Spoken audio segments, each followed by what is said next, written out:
Welcome back to the Ireland Contracting Nightly Sports Call. Rich Walsh alongside Paul Zeiss. And if you need a roof, make sure you call Ireland Contracting. They're the best in the business. They not only do roofs, they do gutters, they do windows, they do siding, they do anything you need inside and out. Give them a call. That's why they're #1 in Pittsburgh. 1-800-NEW-ROOF is the number for Ireland Contracting. The number for us is 412-575-2600.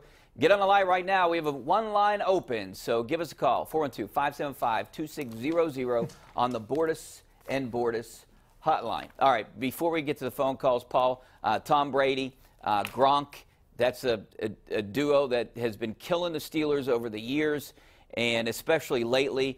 You know, I personally, you know, I don't know if I'm giving it away here. I am giving it away. I don't think the Steelers win this game. I do not think they win this game. The Patriots have been really bad on the road so far this year. They have not played well on the road at all. They're 3-4, I think, on the road. They have not looked good.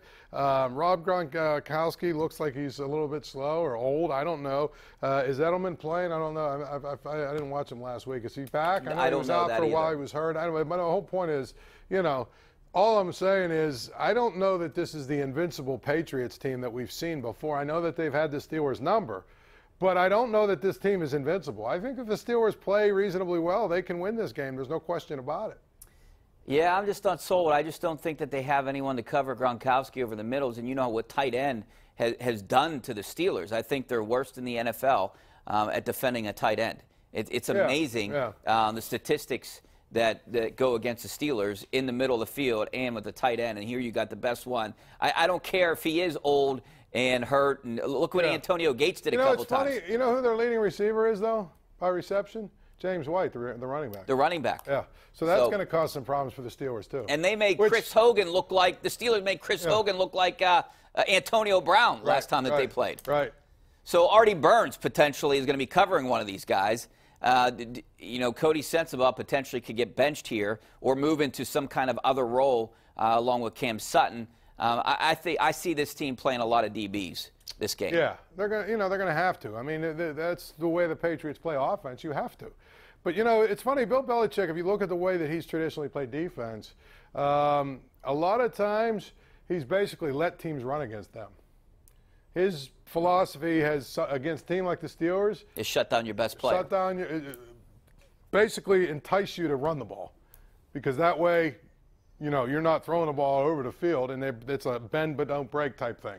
You know what I mean? Yeah. So it won't shock me if they've got some sort of defense that's set up where it looks like, wow, the Steelers are gashing them for runs, and then they get inside the 20 and can't score touchdowns. You know? Yeah, I mean, they're going to take away Antonio Brown. But, you know, I'm worried if they don't get pressure on Tom Brady, I think it could be a long day for the Steelers. All right, back out to the phone lines. Let's go out to Waylon out in Washington. What's up, Waylon? Hey, guys, how you doing tonight? Thanks for calling. Hey, yeah, I agree with you, Rich. Yeah, they got to pressure Brady for sure.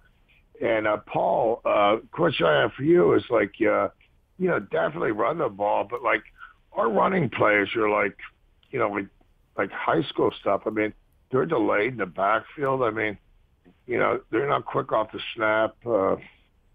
You guys tell me. Well, I think it's partly the problem is they don't have the running back that they want right now. Yeah, and it's funny if you think about it. There are some people who say, "Oh, well, how many wins would Le'Veon Bell be worth right now?" I think he potentially would have won maybe two. Two of these last two. Well, I'm just saying. Maybe two of these last three, they potentially could have won. Maybe he doesn't fumble against Cleveland, and they win that one, and maybe one other one. But maybe he doesn't have the yardage that Connor put up. It's too hard to say that. I think the biggest problem is, again, they've never really, the few games they committed to the run, they won, and they scored a lot of points. Yeah, I think Le'Veon Bell in this game against Oakland, they would have won that game, having someone like him.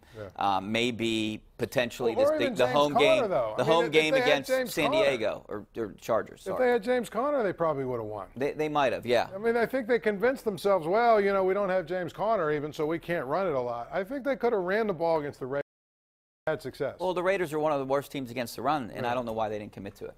All right, back out to the phone lines. Let's go out to Mark out in Pittsburgh. What's up, Mark? Hi, imagine this situation. Let's say the Steelers and the Ravens lose all the rest of their games. That means the Steelers would win the division with a losing record, and they would host a wild card team that has a much better record.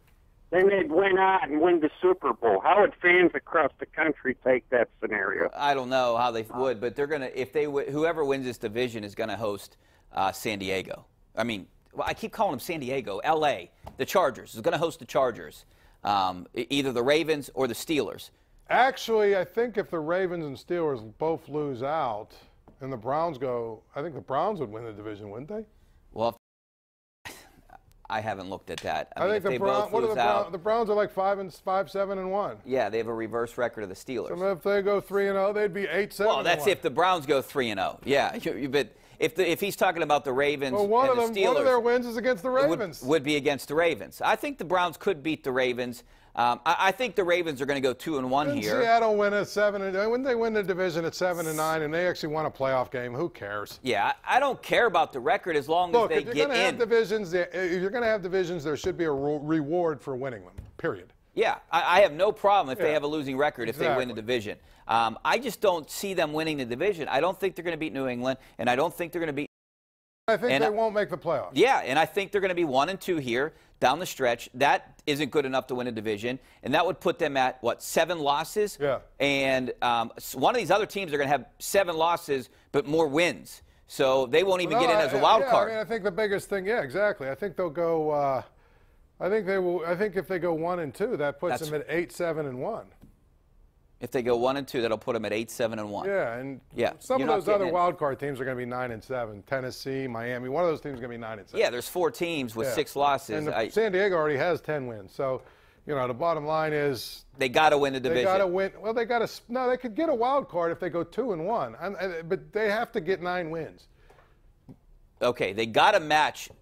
Baltimore. No, not Baltimore. Even if Baltimore goes 3-0 and they go 2-1, if they are a wild card at 9-6-1, they are going to be a wild card. But don't you think one of these other 4 teams will finish with 6 losses? No, and then they'll be 10-6. I think they'll be 9-7. I think all those teams will be 9. They're all going to lose once. 9-7. 9-7. So if the Steelers go 2-1, they will make the playoffs. Period. All right, back out to the phone lines. Let's go up to Robert in Shaler. What's up, Robert? Yeah, how you doing, Rich? I talked to you at the In-N-Out Burger. You told me it was going to be a blowout. I should have took your bet. You should have. I really had that one wrong. Yeah, you did. And if you think that they can win any of their next games and they couldn't beat Oakland, then they couldn't beat Oakland. They're not beating these next 2 teams. Well, thanks for calling, Robert. You proved me wrong. I did not think that they were going to lose that game. Who did? Yeah, I don't think anyone did. But there again, they proved everyone wrong, and you lose to a bad team. Aren't they the kind of team, though?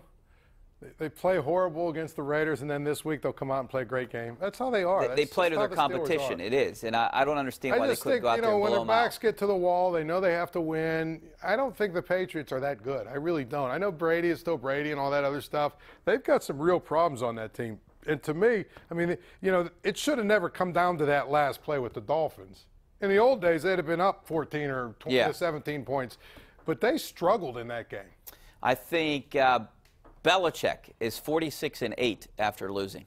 Yeah, that's something that you've got to take into. I know. By the way, I looked up this stat. It's probably it's a meaningless stat, but the Steelers have only lost 3 games or more 4 times since Tomlin was coach, and Tomlin is 1-3 after losing 3 straight. He's lost 5, 3, 4, and 4. Yeah, that's straight. Not good. No, all right, that's a meaningless stat, but I just figured I'd throw it out there. Let's go out to Mike in Bethel Park. What's up, Mike? Yeah, hey guys, appreciate it. I like the move with Sweezum, and here's why I think so. Like in golf, Boswell's not snap hooking his field goals and missing them 15 yards left or duck slicing them 15 yards right. It seems like he's just missing them by a shade. It might be mechanical, something very subtle. And they got coaches for receivers, tight ends, blocking, every other position. Maybe this guy can just get a little mechanical adjustment on him and get him through the season. You know what, Mike, I agree with everything you say, but he's not a kicking coach. This is where I don't know if this will work. But I think that might I be understand better, your though. point, though. It could be. When I'm not driving the ball well, I'll go to my pro and say, hey, you need to fix me up, and he'll be able to fix me up and make an adjustment. But this guy isn't a pro. Yeah, but he's done it before. He has done it. He's done it. He's done it. He understands all the ins and outs and the mental part of what makes it difficult to be a kicker. He's struggled at times. It's really difficult. I mean, the bottom line is it's hard to be a kicker, and I think that when you get somebody who's done it before, that might be better than a coach who's, you know, I mean, I don't know who's their special. Is it Danny Smith? Yeah, but he's not a kicking. But that's what I'm saying. Coach, like, essentially. that's what it comes down to. You've got a guy who's done it before, you know, and he can say, hey, listen, this is what I was going through, and this is how I fixed it. I mean, there's things that he can help you with. So it has to be mechanical too. I thought it was really mental. You know, missing these and then getting in your head, but it has to be mechanical too because he's missing them certain ways. Maybe he's not getting his hips through, or if you're trying to relate it to golf somehow. Yeah, and here's the other thing: is he might have. Remember, he had some kind of little hip thing. He had a left foot injury. Yeah, I mean, so who knows? I mean, you know, there's so many different things it could be. Put the guy on IR and bring someone in. The bottom, yeah, if that's the case, yeah. But the bottom line is, all he has to do is make one on Sunday, and you know, it's just like, you know, a basketball player that's in a shooting slump. Yeah. They can't hit it. All of a sudden they hit one, and boom, they find their stroke. That's all it takes.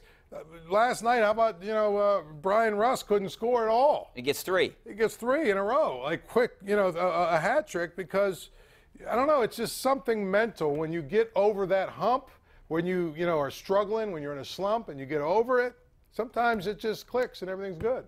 All right, we get a click to a break. We'll be back in 2 minutes with more of your phone calls and some of your tweets. Stay right there.